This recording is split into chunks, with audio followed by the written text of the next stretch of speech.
Viewers நம்ம இன்னைக்கு இந்த வீடியோவில் எந்த விஷயத்தை பற்றி பேச போகிறோம், யாரை பற்றி பேச போகிறோம் அப்படின்னு சொல்லி கேட்டிங்க அப்படின்னா, அயலான் திரைப்படம் இருக்கு இல்லையா?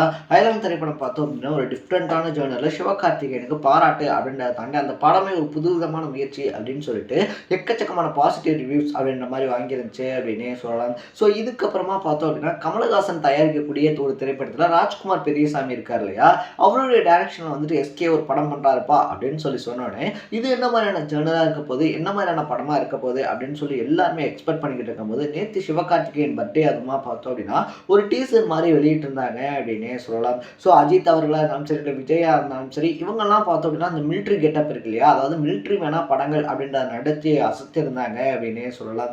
ஸோ ஒரு பக்கத்தில் பார்த்தோம் அப்படின்னா அஜித் இருக்கார் இல்லையா, அவரை பொறுத்த வரைக்கும் ஆரம்பம் திரைப்படம், இன்னொரு பக்கத்தில் பார்த்தோம் அப்படின்னா விஜயை பொறுத்த வரைக்கும் துப்பாக்கி திரைப்படம், இது ரெண்டுலையுமே ஆர்மி மேன்ஸாக நடித்து அசத்திருப்பாங்க அதிரடியா அப்படின்னே சொல்லலாம். ஸோ சிவகார்த்திகேயனுமே பார்த்தோம் அப்படின்னா SK21 ஆர்மி மேனா நடிக்கிறாரு அப்படின்ற மாதிரியான ஷோ அப்படின்றதெல்லாம் காட்டிட்டு கடைசியாக பார்த்தோம் அப்படின்னா முகுந்தன் அப்படின்ற ஒரு பேட்சோட முடிச்சிருந்தாங்க அப்படின்னே சொல்லலாம். ஸோ அந்த பேட்சை வச்சு பார்த்தோம் அப்படின்னா 2014 வருஷம் இறந்து போன தமிழ்நாட்டை சார்ந்த மேஜர் முகுந்தன் வரதராஜன் இருக்கார் இல்லையா, அவருடைய லைஃப் ஸ்டோரியில் தான் வந்து எஸ்கே நடிக்கிறாரு அப்படின்னு சொல்லிட்டு தீயா பரவ ஆரம்பிச்சிச்சு அப்படின்னே சொல்லலாம்.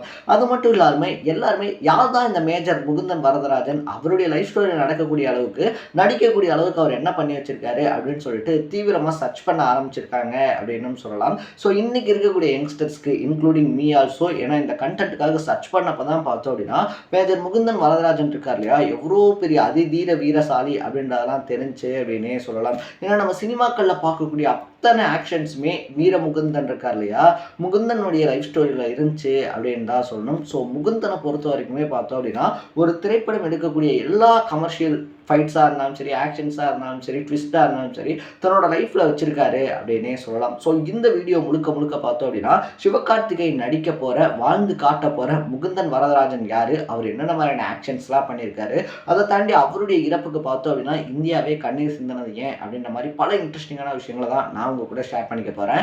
அதுக்கு முன்னாடி நம்ம சேனலுக்கு நீங்கள் புதுசாக வந்திருந்தீங்க அப்படின்னா இதே மாதிரி அப்பப்போ அப்டேட்டாக வந்துட்டு இருக்கக்கூடிய விஷயங்கள் இருக்கு இல்லையா, அது கரண்ட் அஃபேர்ஸாக இருந்தாலும் சரி, பாலிடிக்ஸாக இருந்தாலும் சரி, ஸ்போர்ட்ஸாக இருந்தாலும் சரி, இதே மாதிரி அப்பப்போ அப்டேட்டாக போயிட்டுக்கூடிய விஷயங்களை நீங்கள் தொடர்ந்து தெரிஞ்சுக்கணும் அப்படின்னு ஆசைப்பட்டீங்கன்னா மறக்காமல் நம்ம சேனலை சப்ஸ்கிரைப் பண்ணிக்கோங்க.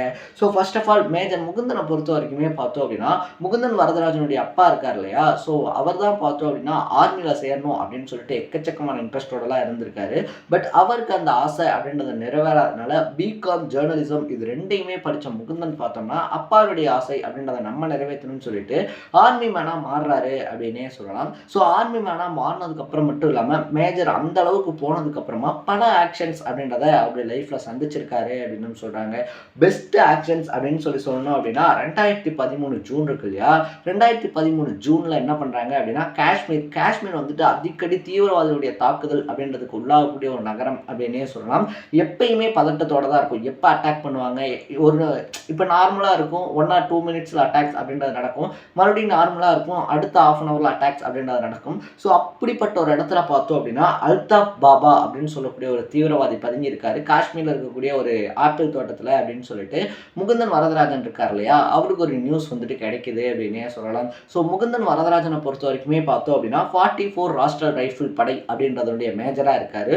ஸோ இந்த 44 ராஷ்டிரிய ரைஃபிள் படை அப்படின்றத பார்த்தோம்னா எந்தவித உயிர் பயமே இல்லாமல் தீவிரவாதிகள் அங்கே இருக்காங்க அப்படின்னா இறங்கி அடிக்கக்கூடிய ஒரு படை அப்படின்னே சொல்லலாம். ஸோ இந்த 44 ராஷ்டிரிய ரைஃபிள் படையை கூட்டிட்டு என்ன பண்ணுறாங்கன்னா அந்த அல்தாப் பாபாவை பிடிக்கலாம் அப்படின்னு சொல்லிட்டு காஷ்மீருக்குள்ள போறாங்க.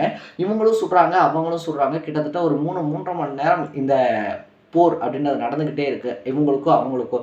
திடீர்னு பார்த்தோம் அப்படின்னா அல்தாப் பாபா இருக்கார் இல்லையா, அவர் சுடுறதை நிப்பாட்டிடுறாரு. நிப்பாட்டினோடனே இங்க இருக்கக்கூடிய கமாண்டர்ஸ் எல்லாருக்குமே ஒரு டவுட், என்ன அல்தாப் பாபா திடீர்னு வந்துட்டு சுடுறதை நிப்பாட்டிட்டாரு, ஒருவேளை நம்ம சுட்டதுல இறந்துட்டாரோ அப்படின்னு சொல்லிக்கலாம். ஆனா நம்ம முகுந்தன் இருக்கார் இல்லையா, முகுந்தன் என்ன சொல்றாரு அப்படின்னா அல்தாப் பாபாட்ட கடைசி ஒரு குண்டு தான் இருக்கு, ஸோ வெயிட் பண்ணுங்க, அது முடிஞ்சதுக்கு அப்புறமா இறங்கலாம் அப்படின்னு சொல்றாரு. அந்த அளவுக்கு பார்த்தோம் அப்படின்னா எதிரியை அட்டாக் பண்ணும்போதும் கூட அவங்க சுடக்கூடிய வேகமா இருந்தாலும் சரி, அவங்க சுடக்கூடிய புல்லட்ஸினுடைய எண்ணிக்கையாக இருந்தாலும் சரி, இது எல்லாத்தையுமே எண்ணி சமயோஜிதமாக பார்த்தோம் அப்படின்னா அவர்கிட்ட ஒரே ஒரு புல்லட் தான் இருக்குது, அதனால தான் சுடாமல் இருக்காரு அப்படின்னு சொல்லிட்டு எல்லாருக்கும் எச்சரிக்கை அப்படின்றது கொடுத்ததோட மட்டும் இல்லாமல் சொன்ன மாதிரியே அல்தாப் பாபா இருக்கார் இல்லையா, வேற வழியே இல்லாமல் அந்த ஒரு ஒத்த புல்லட் அப்படின்றத யூஸ் பண்ணதுக்கு அப்புறமா அவருடைய கூடாரத்துக்குள்ள இறங்கி அல்தாப் பாபாவை அடிக்கிறாரு அப்படின்னே சொல்லலாம். ஸோ 2013 இவ்வளோ பெரிய வீரதீகமான செயல் அப்படின்றத ஜூன் மாசத்துல பண்றாரு. 2014 பார்த்தோம் அப்படின்னா அவரை பழி வாங்குற விதமா ஒரு விஷயம் அப்படின்றது நடக்குது. 2014 தான் அவருடைய லாஸ்ட் இயர் அப்படின்னே சொல்லலாம். ஸோ 2014 பொறுத்த வரைக்குமே அவர் அல்தாப் பாபாவை கொன்னார் இல்லையா, ஸோ அந்த அல்தாப் பாபாவை கொன்னதுக்கு அப்புறமா அவர்கிட்ட இருந்து நிறைய டைரிஸ் அப்படின்றதெல்லாம் கிடைக்குது. அந்த டைரிஸை பொறுத்த வரைக்குமே பார்த்தோம் அப்படின்னா நிறைய சீக்ரெட் கோட்ஸ் அப்படின்றதெல்லாம் இருக்கு. ஸோ இதை வந்துட்டு சீக்ரெட் கோட்ஸை உடைக்கிறதுக்குன்னு சொல்லி ஒரு டீம் இருப்பாங்க இல்லையா, அவங்கள்ட்ட கொடுத்து எனக்கு இந்த சீக்ரெட் கோட்ஸை உடைச்சி இதில் என்ன விஷயம் இருக்கு அப்படின்றத சொல்லுங்க அப்படின்னு சொல்றாரு. ஸோ தொடர்ந்து பார்த்தோம் அப்படின்னா அந்த டீமும் 1 இல்லை 2 இல்லை 3 மாசம் கண்டினியூஸாக ஒர்க் பண்றாங்க அந்த சீக்ரெட் கோட்ஸை உடைக்கிறதுக்கு. ஃபைனலாக பார்த்தோம் அப்படின்னா அந்த சீக்ரெட் கோட்ஸ் இருக்கு இல்லையா, அதையும் உடைக்கிறாங்க. உடைச்சதோட மட்டும் இல்லாமல் ஜோஃபியான் அப்படின்ற ஒரு மாவட்டத்தில் பார்த்தோம் அப்படின்னா தீவிரவாதிகள் ஒரு இடத்துல தங்கியிருக்காங்க. அவங்க எங்க தங்கியிருக்காங்க அப்படின்றதுக்கான ஹிண்ட் தான் அந்த க்ளூ, அந்த கோட் வேர்டு இருக்கு இல்லையா, அதுன்னு சொல்லிட்டு முகுந்தனுக்கு தெரிய வருது. ஸோ முகுந்தன் பார்த்தோம் அப்படின்னா சரி ஓகே அப்படின்னு சொல்லிட்டு அந்த இடத்த அவருடைய பிரைவேட் கண்காணிப்புக்குள்ளே கொண்டு வராரு. பிரைவேட் கண்காணிப்புக்குள்ளே கொண்டு வந்ததோட மட்டும் இல்லாமல் அங்கே யார் வரா, என்ன நடக்குது அப்படின்னு சொல்லி எல்லாத்தையுமே மொத்தமாக அப்சர்வ் பண்ணி தீவிரவாத அமைப்பினுடைய முக்கிய தலைவரான அல்தாப் வானி பார்த்தோம் அப்படின்னா அங்கே வராரு அப்படின்ற செய்தி அவருக்கு கிடைக்குது. உடனடியாக என்ன பண்ணுறாரு அப்படின்னா 44 ராஷ்டிரிய ரைஃபிள் படை இருக்கும் இல்லையா, இவங்களோட சேர்ந்து முகுந்தன் அந்த இடத்த முற்றுகையிடுறாரு அப்படின்னே சொல்லலாம். அவரோட பார்த்தோம் அப்படின்னா விக்ரம் சிங் இருக்கார் இல்லையா, அவரே உள்ளே கூப்பிட்டு போகிறாங்க. இவங்க 2 பேரும் அங்கே போயிட்டு பார்த்தோம் அப்படின்னா படையினரோட சண்டை அப்படின்றதெல்லாம் போடுறாரு. சண்டை போட்டதோட மட்டும் இல்லாமல் கிட்டத்தட்ட 5 மணி வரைக்கும் வெயிட்டும் பண்ணுறாரு. ஏன்னா அந்த சரௌண்டிங்கை சுற்றி பீப்புள்ஸ்லாம் இருக்காங்க, நம்ம வந்துட்டு அவசரப்பட்டு எடுத்தோம் கவுத்தோம்னு சொல்லிட்டு மக்களுடைய உயிருக்கு வந்துட்டு நம்ம ஆபத்து அப்படின்றத ஏற்படுத்திடக்கூடாதுன்னு தீவிரவாதிகள் ஃபர்ஸ்ட் அட்டாக் அப்படின்றத ஸ்டார்ட் பண்ணியிருந்தாலும் கூட 5 வரைக்குமே அமைதியாக இருந்த முகுந்தன் பார்த்தோம்னா இதுக்கு மேலே நம்ம அட்டாக் அப்படின்றத பண்ணலன்னா நைட் ஆகிடும், ஸோ அவங்க தப்பிச்சு போகிறதுக்கு ரொம்பவே ஈஸியாக வழி கிடைச்சிடும்னு சொல்லிட்டு 5 மணிக்கு அப்புறமா விக்ரம் சிங் இருக்கார் இல்லையா, அவரை மட்டும் முகுந்தன் ரன்னோட கூட்டிக்கிட்டு நகர்ந்து அந்த எதிரிகளுடைய கூடாரம் அப்படின்றதுக்குள்ளே போகிறாரு. முதல் எதிரியை பார்த்தோம் அப்படின்னா அந்த கையெறி குண்டர்லாம் சொல்லுவாங்க இல்லையா, ஸோ அதை தூக்கி எறிஞ்சு பிடிச்சிடுறாங்க.